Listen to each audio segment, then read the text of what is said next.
Hello, kindergarten families. This is Miss M. I have created a slideshow to tell you about all the different parts of distance learning that your kindergarten child will be experiencing this year. As I go through each slide, if you have any questions or concerns, I have written my contact information on the last slide, and please feel free to reach out to me so I can help you. So this chart shows the different parts of distance learning. There's 5 different parts, and all 5 parts are very important. First, we have here in green our class Zoom call. Every morning we log in together at 9 a.m. to do our learning together on the screen. Right here in the orange is Seesaw. This is an app that your child will use every day after our class Zoom call to complete activities that connect to the learning we did together. Right here in blue is small groups, also known as story workshop. Your child will have a small group once a week with me and some other students to practice storytelling and to practice the writing process. In the purple here is an app called iReady.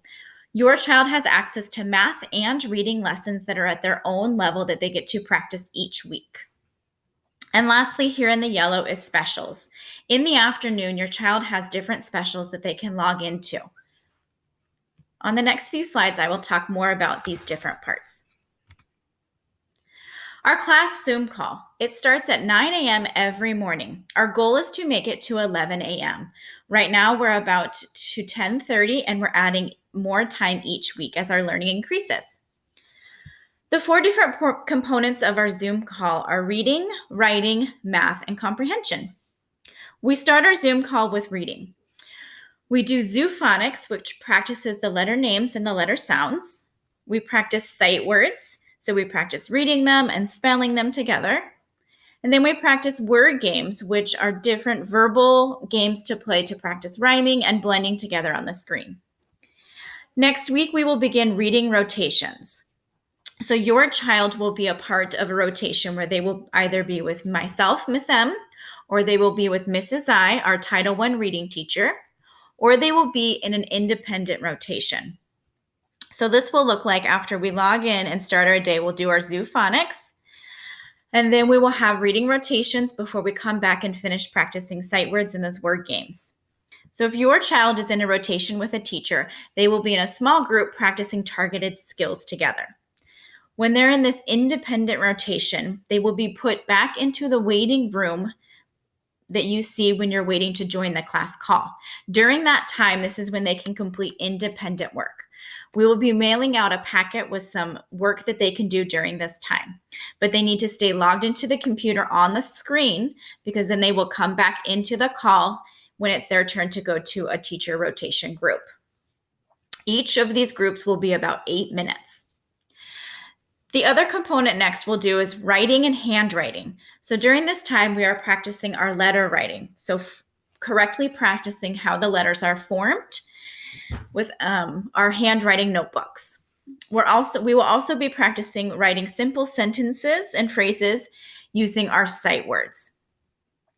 For math, we are practicing numbers and counting groups to 10. So this is where we use different tools, our math toolkit, our math workbook, and pencils and crayons to practice that together on the screen.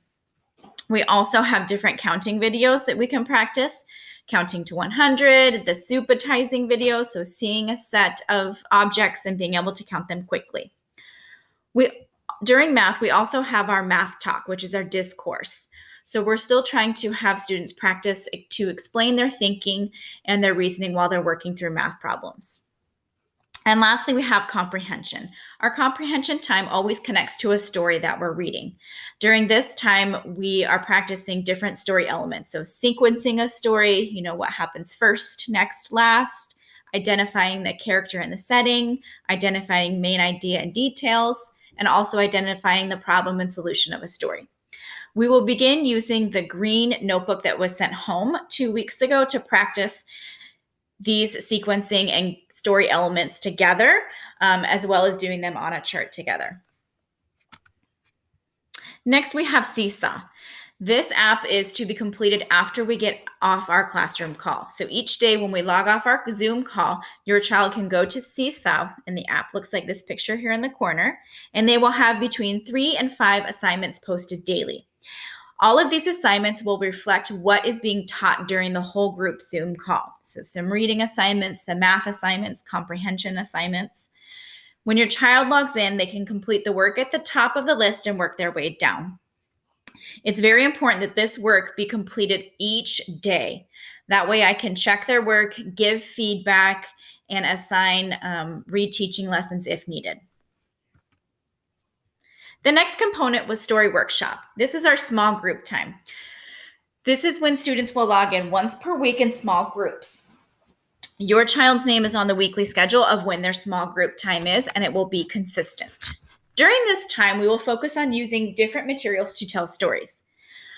If you picked up the supply bags, there's different materials that we've been given. Watercolors, colored pencils, wire, Play-Doh, wiki sticks. All of those materials we can use to practice storytelling together. When we do story workshop, we will work through the lessons together to add words and labels to tell their story on their pictures. We will also begin to focus on the different types of stories we can tell. We'll focus on personal experiences, how-to stories, fictional stories, and many more. Also in small group within the story workshop, we have the story workshop wheel that's in the green folders that your child has for story workshop. This wheel will help your student decide where they are in their storytelling. Our goal is to have students publish a story every 1 to 2 months. Story workshop is a place for children to learn how to write. It's also a place for them to get excited about writing. When we are adding words and labels to our stories, your child will use what's called invented spelling. This is different than the conventional spelling that adults use. When they're doing invented spelling, they're listening to the sounds that they hear in the words and matching those to a letter sound to write the letter to build the word. And it's okay that the spelling is not accurate when they're doing this. You can support your child during story workshop by allowing them to draw their pictures, to hear the sounds and words when they're writing. This is a very important part of writing to teach them to persevere as they become writers. The next component is iReady. iReady is a math and reading app. Your child, after they took the diagnostic assessment, was placed at a level. So when they log in, students can complete lessons in math and reading at their level, and then they take a quiz. If they pass the quiz, they continue on to the next lesson. If they do not pass the quiz, then they will retake the lesson. I am able to log in and just track student progress on the lessons that they are doing in both reading and math and assign lessons as needed. Students should be doing about 60 minutes per week in reading and math on iReady. That could be 15 minutes a day. It could be broken up into different parts. So you can do 15 minutes of reading twice a week and 15 minutes of math twice a week. When your child logs into iReady, this is what they will see. So their name will be up here. These are coins that they can earn for passing levels that they'll get to spend on some fun characters. When they log in, they can choose to do reading or math. Once they make a choice, it will come up and it will show the next lesson they're working on. So it'll show them their path and it'll tell them the next lesson they're working on. When they click that green box, it will go into the lesson and begin.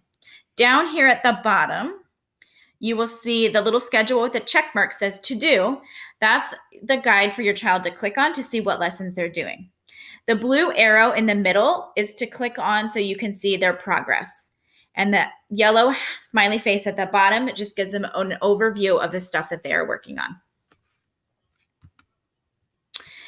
And lastly, the last component of distance learning is specials and groups. All of the links for these are on our Classroom Clever page. On Mondays, all kindergartners have music.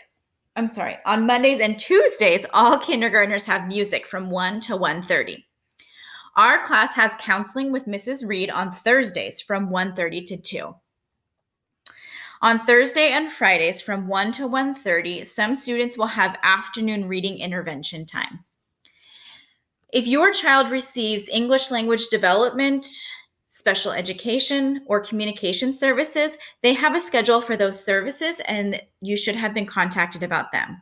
If you believe your child is not receiving those services or you have not been contacted, please let me know as soon as possible so I can help get you ready. And lastly, here is my contact info. My email right here, that's a really great way to contact me. Here's the phone number to my classroom with the extension for the direct line. And then Remind is an app that's amazing to sign up for to get text messages. So if you sign up for Remind, I'm able to receive and send text messages directly to your phone. Thank you for listening to our slideshow, and thank you for being wonderful supporters of your child's learning this year online. I appreciate all the hard work and flexibility and support that you've shown so far. Again, if you have any further questions or concerns, please contact me, and I'd love to talk to you.